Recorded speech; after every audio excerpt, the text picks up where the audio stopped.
بسم اللہ الرحمن الرحیم۔ شروع کرتا ہوں اللہ کے بابرکت نام سے جو دلوں کے بھید جانتا ہے اور جس کے قبضہ کی قدرت میں ہم سب کی جان ہے۔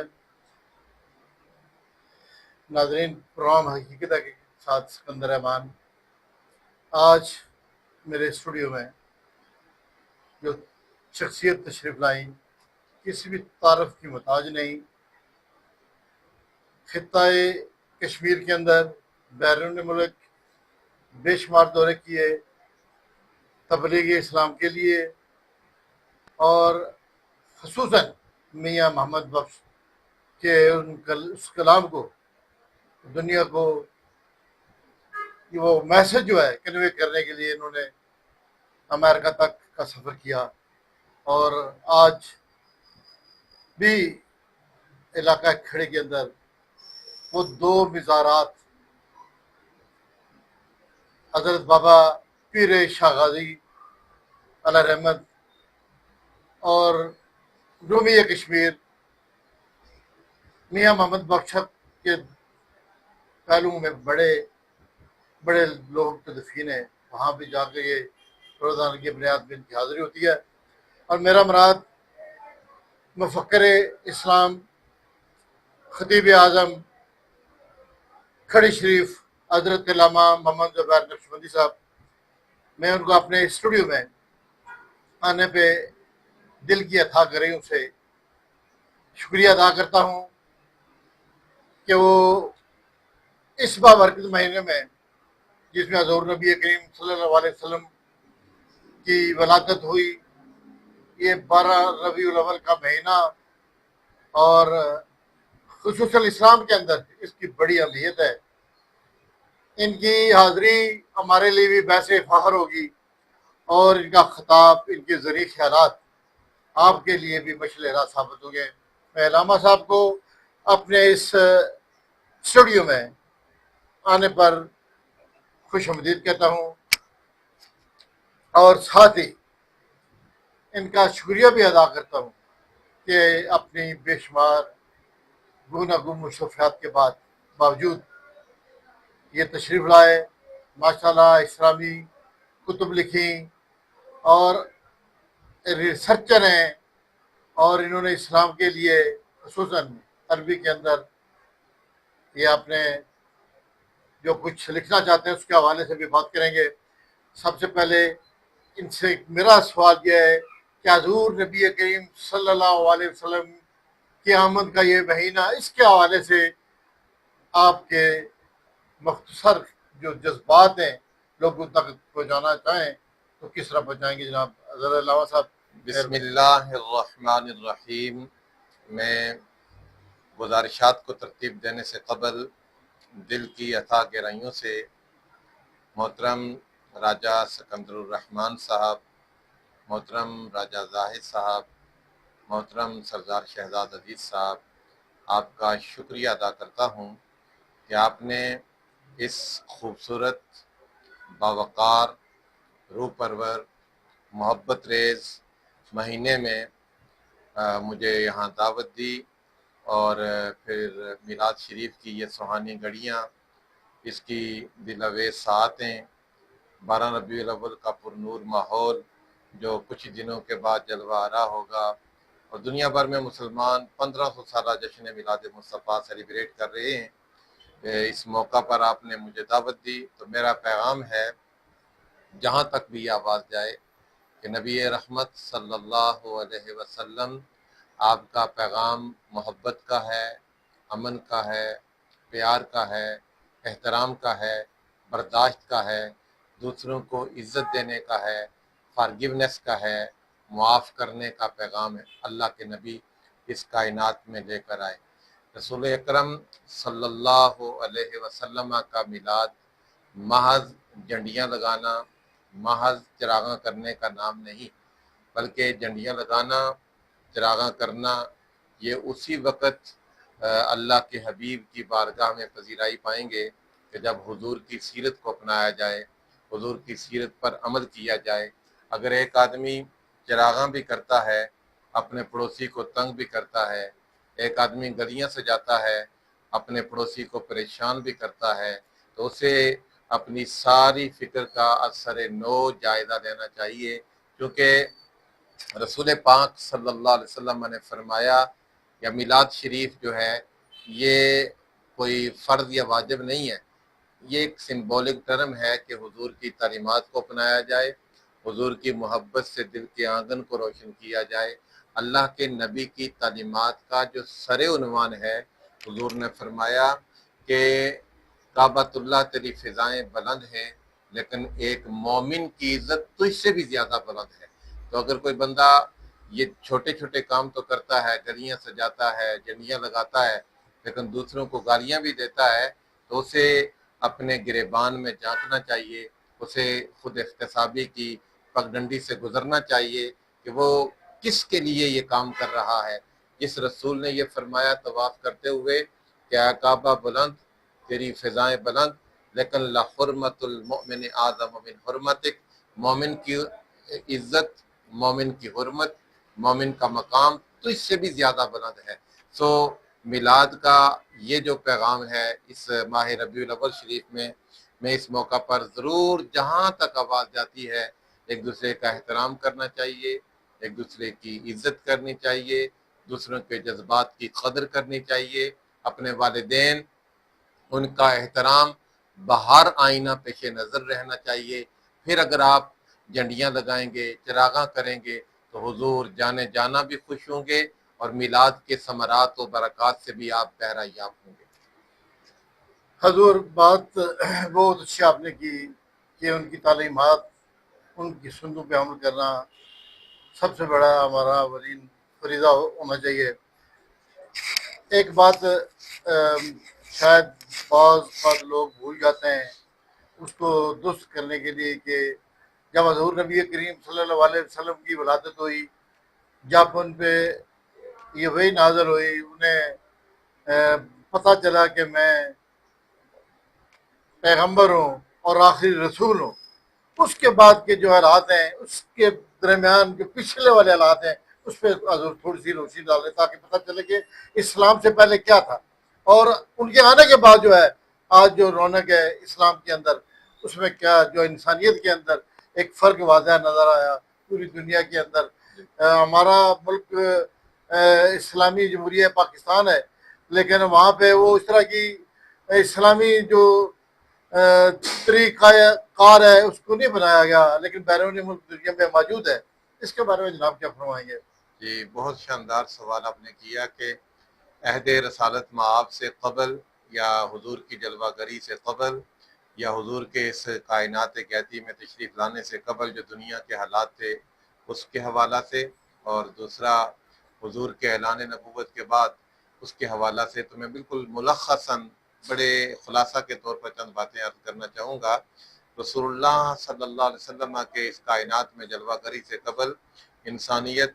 کار مذلت میں گری ہوئی تھی، انسان کا اپنا ماتھا اپنے ہی تراشیدہ بتوں کے آگے جھکنے پر مجبور تھا، کفر و شرک تھا، ہر قسم کی دلالت و گمراہی تھی، جاہل عرب بچیوں کو زندہ درگور کرتے تھے، اور پھر ایک عریانیت تھی، فحاشی تھی، اخلاقی اقدار پائمال تھیں، چھوٹی چھوٹی باتوں پر نہ ختم ہونے والی لڑائی شروع ہوتی تھی۔ ایسے میں اللہ کے حبیب اس کائنات میں جلوہ گر ہوئے، اور اللہ تبارک و تعالیٰ کے محبوب اس کائنات میں آئے، فاران کی چوٹیوں سے وہ نور پھیلا کہ کائنات میں ہر سو روشنی ہی روشنی ہو گئی، اندھیرے چھٹ گئے، کفر و دلالت میں گری ہوئی قوم ہدایت کی شاہراہ پر چلی، چھوٹی چھوٹی باتوں پر لڑنے والے لوگ باہم شیر و شکر ہو گئے۔ اور پھر لطف کی بات یہ ہے کہ اللہ کے پیغمبر، آپ کے سوال کا جو دوسرا حصہ ہے، اللہ کے پیغمبر صلی اللہ علیہ وسلم جب آپ نے دیکھا کہ اہل مکہ کفر طغیانی سرکشی میں انتہا کو چلے گئے ہیں اور انسانیت گمراہی کے اتھاہ اندھیروں میں گری ہوئی ہے، ایسے میں اللہ کے نبی صلی اللہ علیہ وسلم نے اللہ کے حکم سے، بخاری کتاب التفسیر میں یہ حدیث پاک موجود ہے، اللہ کے نبی کوہ صفا پر تشریف لے گئے اور کوہ صفا پر جا کر پہلی بار اپنی قوم کو دعوت دی کہ میری قوم کے افراد، میں تمہیں ایک اللہ کی طرف بلا رہا ہوں، تمہیں ایک رب کی طرف بلا رہا ہوں، تمہارا یہ ماتھا حسن الوفیت کے آگے جھکنا چاہیے۔ تو قوم کے جو سردار تھے، مکہ کی جو ساری سوسائٹی، ایرسٹوکریسی کی سوسائٹی، اشرافیہ کی سوسائٹی، وہ تو حضور کا یہ جملہ سن کر لرزہ براندام ہو گئے، اور انہوں نے پریشانی کے عالم میں کہا ہے محمد تمہارا دعویٰ بڑا بلند ہے، اور تم ایک خدا کی طرف بلا رہے ہو، ہم تو 360 خداؤں کی پوجا کرتے ہیں، تمہارا دعویٰ بڑا بلند ہے، بتاؤ تمہارے اس دعوے پر دلیل کیا ہے کہ ایک رب کے حضور آ جاؤ۔ تو سرور کائنات اس وقت چاہتے تو ڈوبے ہوئے سورج کو لوٹا کر خدا کی توحید کی دلیل مہیا کر سکتے تھے، چاند کے ٹکڑے کر کے خدا کی توحید کی دلیل مہیا کر سکتے تھے، کنکریوں کو کلمہ پڑھا کر خدا کی توحید کی دلیل مہیا کر سکتے تھے۔ حضور نے ایک ہی دلیل پیش کی، فقط لبثت فیکم عمرا من قبلہ افلا تعقلون، کہ میں نے تمہارے اندر اتنے برس گزارے ہیں، میری 40 برس کی زندگی میں کوئی ایسا لمحہ تمہیں نظر آ جائے جہاں پر اعتراض کی انگلی اٹھنا ممکن ہے تو خدا کا انکار کر دینا۔ جب یہ جملہ کہا تو سارے کافر انگشت بدندہ رہ گئے، انہوں نے کہا کہ اگر ہماری جھوٹی قیادت کو، جھوٹی سیادت کو اور جھوٹی نمود و نمائش کو خطرہ لاحق نہ ہو تو محمد جیسا سچا انسان آج تک ہم نے نہیں دیکھا۔ اور اعلان نبوت کے بعد جب وحی کا نزول جلال ہوا تو جو بات میں آپ تک پہنچانا چاہتا ہوں کہ اعلان نبوت سے قبل کا معاشرہ کیسا تھا، اور سرور کائنات کا جو ایتھیکل اسپیکٹ تھا، حضور کا جو اخلاقی رویہ تھا، سرور کائنات کے جو مورل اسپیکٹ تھا، حضور علیہ السلام کا جو ہیومینیٹیرین اسپیکٹ تھا، وہ دیکھیے کہ جب حضور علیہ السلام غار حرا کی خلوتوں سے لوٹے تو واپس آئے، حضرت خدیجہ کو کہا زملونی زملونی زملونی، مجھے کمبل دو، مجھے لحاف دو، مجھے چادر دو، جو بھی ترجمہ کر لیں۔ بخاری باب و بدء الوحی کی حدیث پاک ہے۔ تو میرا چونکہ وحی کا نزول ہوا تھا، جسم پر ایک کیفیت طاری تھی، تو انہوں نے حضور نے کچھ اندیشوں کا ذکر کیا۔ اس پر سیدہ خدیجہ نے کہا کلا واللہ لا یخزیک اللہ ابدا، اللہ تعالیٰ آپ کو کبھی تنہا نہیں چھوڑے گا۔ جو پہلا جملہ کہا جسے ہمیں سمجھنا چاہیے کہ کس قدر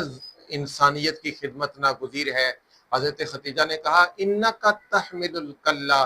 کہ مکہ میں جس کا کوئی بوجھ نہیں اٹھاتا اس کا بوجھ آپ اپنے کندھے پر اٹھا لیتے ہیں۔ یہ استعارے کی زبان ہے، یعنی دوسروں کی تکلیف کو آپ اپنی تکلیف سمجھتے ہیں۔ تقری الضیف، آپ مہمان کی عزت کرتے ہیں۔ تعین علی نوائب الحق، لوگوں کو حق کے راستے پر چلاتے ہیں۔ یہ پیغمبر اسلام کی سیرت تھی کہ آپ نے گرے ہوئے لوگوں کو،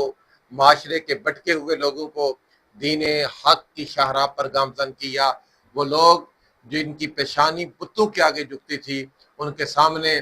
اللہ کی توحید کا پرچم بلند کیا اور لوگوں کو گمراہی کے صحرا سے نکال کر نیکی کی شاہراہ پر گامزن کیا۔ یہ سرور کائنات کے میلاد سے، دنیا میں جلوہ گری سے قبل اور پھر اعلان نبوت کے بعد کے کچھ چیزیں ملخصاً میں نے آپ کے سامنے رکھی۔ علامہ صاحب کی بڑی خوبصورت باتیں، بڑے نرم اور دھیمے لہجے میں حضور نبی کریم صلی اللہ علیہ وسلم کے حوالے سے اسلام کے سے قبل کی جو باتیں کی، نزول قرآن 27 رمضان المبارک ہوا، اور قرآن وہ ضابطہ حیات ہے جس نے انسانی زندگی کو بدل کے رکھ دیا۔ اس کے حوالے سے کہ حضور نبی کریم صلی اللہ علیہ وسلم پر جب وحی نازل ہوئی، قرآن کا نزول شروع ہوا، اس کے حوالے سے چند ایک گزارشات میں حضور سے کہوں گا کہ یہ ہمارا ایک پہلا پروگرام ہے ان کے ساتھ، وہ ایک اخلاص کے ساتھ نزول قرآن کا وہ لمحہ اور اس کے بعد جو دنیا کے اندر اس کے اثرات ہیں اس کے حوالے سے بات کرنا چاہیں تو میں علامہ صاحب سے کیا کہتے ہیں وہ ایک التجا کرتا ہوں کہ آپ لوگوں کو بالکل، بہت شاندار بات آپ نے فرمائی۔ اور قرآن حکیم چونکہ اللہ کے کلام کا آخری ایڈیشن ہے جو اللہ کے حبیب کے قلب اطہر پر اترا، اور اس حوالہ سے میں آپ کی خدمت میں عرض کروں گا، اور جہاں تک ناظرین اور سامعین تک آواز جا رہی ہے اور ناظرین اس پروگرام کو جو دیکھیں گے ان تک میں یہ میسج کنوے کرنا چاہتا ہوں کہ اللہ کا جو قرآن ہے، جس کے لیے قرآن حکیم نے کہا کہ اگر ہم اسے پہاڑوں پر اتارتے علی جبل جبل نقرہ ہے، نقرہ کہتے ہیں عام چیز کو، کسی بھی پہاڑ پر اتارتے تو پہاڑ وہ ریزہ ریزہ ہو جاتے، لیکن اللہ نے فرمایا نزل علی محمد، یہ مصطفیٰ کریم کے قلب اطہر پر اتارا، یہ قرآن حضور کے دل پر اتارا جسے کوئی پہاڑ برداشت نہیں کر سکتا تھا، مصطفیٰ کا دل برداشت کر گیا۔ اور اس قرآن کی جو ہماگیریت ہے، اور اس قرآن کی جو جہانگیریت ہے، اور اس قرآن کا جو ہمہ اثر پہلو ہے، وہ قرآن حکیم کی زبان میں دیکھیے۔ قرآن نے کہا کہ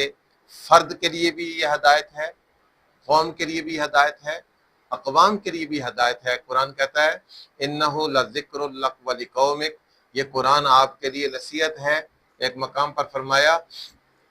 ان ھذہ تذکرہ فمن شاء اتخذ الی ربہ سبیلا، یہ قرآن نصیحت ہے، جو بھی اس کے دامن کے ساتھ وابستہ ہوا اللہ اس کے لیے ہدایت کے دروازے کھول دے گا۔ ایک مقام پر فرمایا کہ دنیا بھر کی اقوام اگر ہدایت کی متلاشی ہیں اور ہدایت کے نور سے بہرہ یاب ہونا چاہتی ہیں تو ہدایت کے سارے چشمے قرآن سے نکلتے ہیں۔ اللہ فرماتا ہے ان ہوا الا ذکری للعالمین، کہ یہ قرآن ساری کائنات کے لیے نصیحت ہے۔ قرآن حضور کے قلب اطہر پر اترا، پہاڑوں پر اتارا جاتا تو پہاڑ خاکستر ہو جاتے، پہاڑ ریزہ ریزہ ہو جاتے۔ مصطفیٰ کریم کے دل نے قرآن کو اپنے اندر جذب کر لیا، اور وہ پیغام جو اللہ کے کلام کا آخری ایڈیشن، اس کا جو پیغام حضور کی زبان تک ہم تک پہنچا، وہ فرد کے لیے بھی ہدایت ہے، وہ قوم کے لیے بھی ہدایت ہے، وہ آخرت کے لیے بھی ہدایت ہے۔ اور اس پر مستضاد جو بات میں سامعین تک اور ناظرین تک پہنچانا چاہتا ہوں، قرآن حکیم نے کچھ ڈیمانڈز ہم سے کی ہیں کہ قرآن حکیم محض غلاف کے اندر سجا کر نہیں رکھنا، محض اسے کتاب ثواب نہیں بنانا۔ قرآن نے ہم سے 3 ڈیمانڈز کی ہیں۔ سب سے پہلی ڈیمانڈ یہ ہے وَرَتِّلِ الْقُرْآنَ تَرْتِیلًا، قرآن صحت کے ساتھ پڑھنا چاہیے۔ دوسری ڈیمانڈ یہ کی ہے حَتَّى تَعْلَمُوا مَا تَقُولُونَ، جو تم پڑھتے ہو اس پر غور و خوض کرنا چاہیے۔ اور قرآن کی تیسری ڈیمانڈ یہ ہے، سورہ عنکبوت سورۃ نمبر 29 کی آیت نمبر 49 ہے کہ بل هو آیات بینات فی صدور الذین اوتوا العلم، کہ صرف قرآن کو دیکھنا ہی نہیں ہے بلکہ قرآن کی کچھ صورتوں کو اپنے سینے میں محفوظ بھی کرنا ہے۔ تو میلاد پاک کے موقع پر حضور کو خوش کرنے کا ایک طریقہ یہ بھی ہے کہ ہم قرآن کو صحت سے پڑھیں، قرآن کو سمجھ کر پڑھیں، اور قرآن حکیم کی کچھ صور اپنے ذہن کے کینوس پر مرتسم کرنے کی کوشش کریں۔ ناظرین، حضور نبی کریم صلی اللہ علیہ وسلم کی ولادت باسعادت کے بعد جو اسلام نے دنیا کے اندر تغیراتی تبدیلیاں لائی، اخلاقی تبدیلیاں لائی، اور خصوصاً اس معاشرے کو سدھارنے میں، انسان بنانے میں جو کردار ادا کیا، اس کی نظیر نہیں ملتی۔ علامہ صاحب نے بڑے اچھے انداز میں اسلام سے پہلے اور اسلام کے بعد حضور نبی کریم صلی اللہ علیہ وسلم کی ولادت باسعادت کے بعد قرآن کے نزول کا تذکرہ کیا۔ تو بہت لمبا یہ چیپٹر ہے اور اس پہ بات کی جا سکتی ہے۔ علامہ صاحب ہمارے مہمان ہیں، اور ادراک نیوز کے اسٹوڈیو میں، میڈیا ہاؤس میں تشریف لانے کے بعد میں ان کا ایک بار پھر شکریہ ادا کرتا ہوں۔ پھر ایک بار اس لیے کہ طویل پروگرام لوگ دیکھتے بھی نہیں ہیں، تو علامہ صاحب یہ جو مہینہ ہے اس کے اعتبار سے خصوصاً 12 ربیع الاول کا جو تہوار ہے، پوری دنیا کے اندر بڑے اخلاص کے ساتھ، بڑی محبت کے ساتھ، اور خصوصاً اس میں بیرون ملک میں ہمارے جو لوگ ہیں وہ بھی بڑے کیا کہتے ہیں اس کو شوق سے مناتے ہیں۔ اس کے حوالے سے آپ لوگوں کو کیا کہنا چاہیں کہ اس تہوار کا وہ دن جو ہے حضور نبی کریم کی ولادت کے دن کے حوالے سے جو لوگ کی خوشیاں ہیں وہ کیا ہونی چاہیے؟ بالیقین سرکار کا جو میلاد پاک ہے، مسلمان واشنگٹن کا رہنے والا ہو یا کشمیر کا، برطانیہ کا رہنے والا ہو یا بر صغیر کے لالہ زاروں کا، وہ اگر کلمہ پڑھنے والا ہے تو ماہ ربیع الاول کی آمد پر اس کے چہرے پر نور مچل جاتا ہے، وہ اپنے گھروں کو اور اپنی گلیوں کو ورفعنا لک ذکرک کا مظہر بناتا ہے۔ ہم سب کو سرکار کا میلاد پورے تذکر و احتشام سے منانا چاہیے۔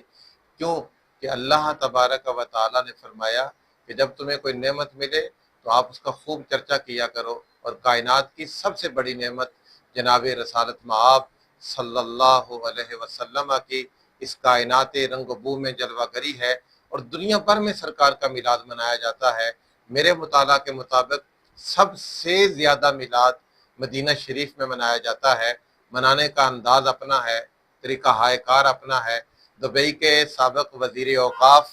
شیخ عیسیٰ بن مانع الخمیری، ان سے کسی نے پوچھا اتحتفلون،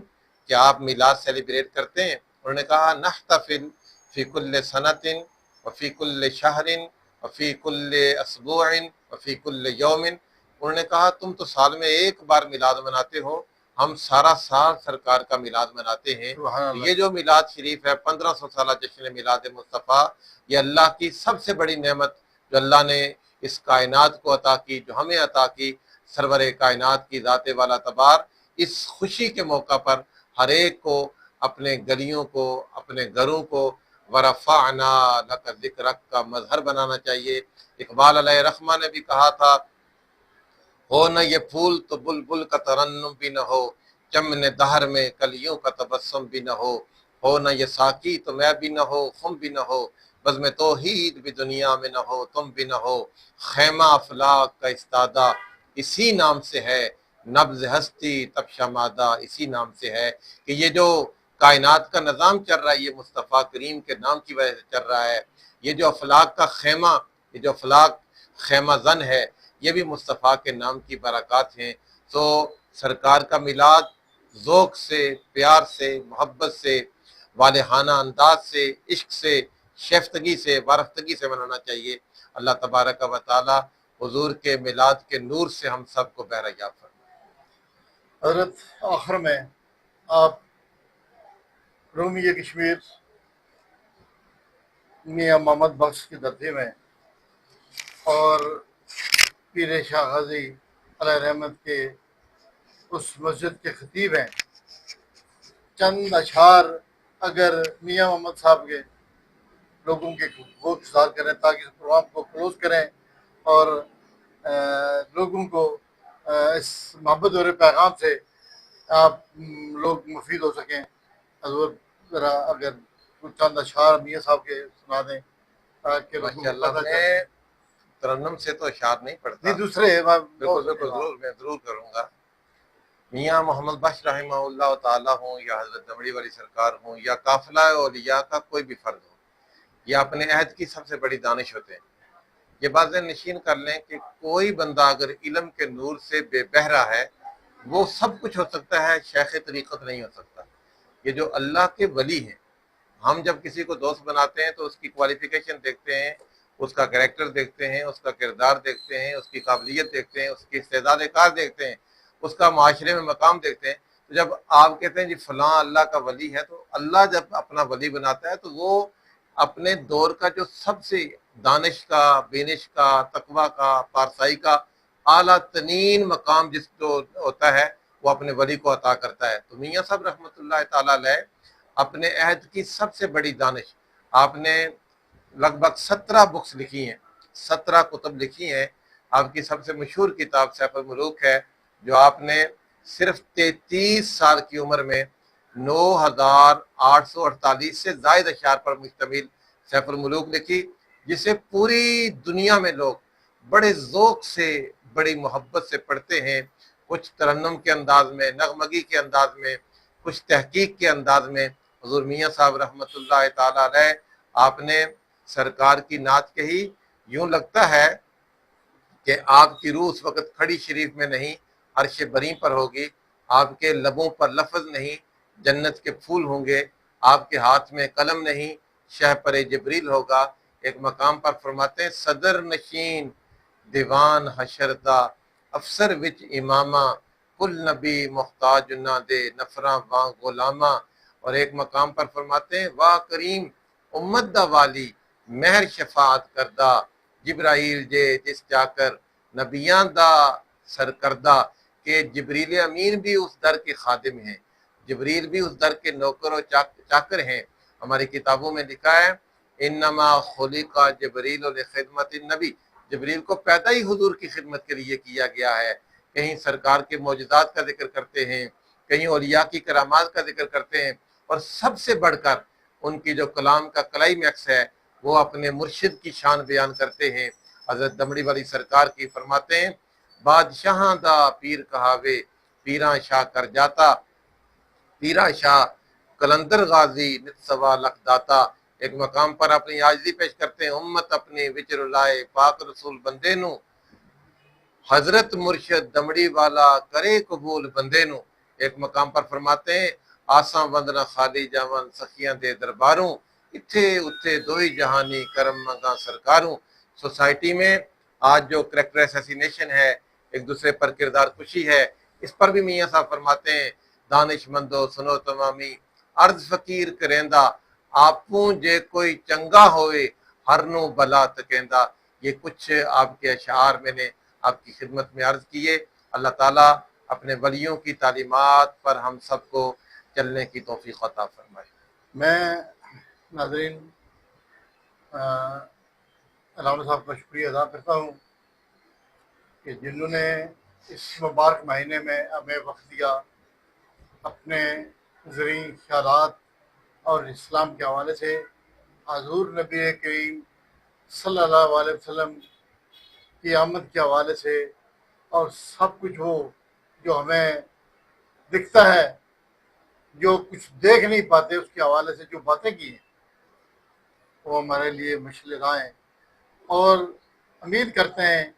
کہ یہ جو باتیں انہوں نے کی ہیں اس پہ اللہ تعالیٰ ہم سب کو عمل کرنے کی توفیق عطا فرمائے، اور اس پروگرام کو خصوصاً ان کی یہاں پہ آمد کا جو میں سبب سمجھتا ہوں حضور نبی کریم صلی اللہ علیہ وسلم سے محبت، اور ہم سے بھی محبت ہے کہ یہ ہمارے اسٹوڈیو میں تشریف لائے۔ اللہ تعالیٰ آپ لوگوں کا اور ہم سب کا، خصوصاً علامہ صاحب کو، اللہ تعالیٰ صحت کاملہ عاجلہ عطا فرمائے۔ ایک مدت سے جہاں پہ بیٹھے ہیں، کتب لکھ رہے ہیں، ہر جمعہ کو ایک اچھا واعظ فرماتے ہیں اور لوگ اس پہ عمل بھی کرتے ہیں۔ اللہ تعالیٰ آپ کا ہم سب کا حامی و ناصر ہو۔ مجھے اور علامہ زبیر نقشبندی صاحب کو دیجیے اجازت۔ اللہ حافظ۔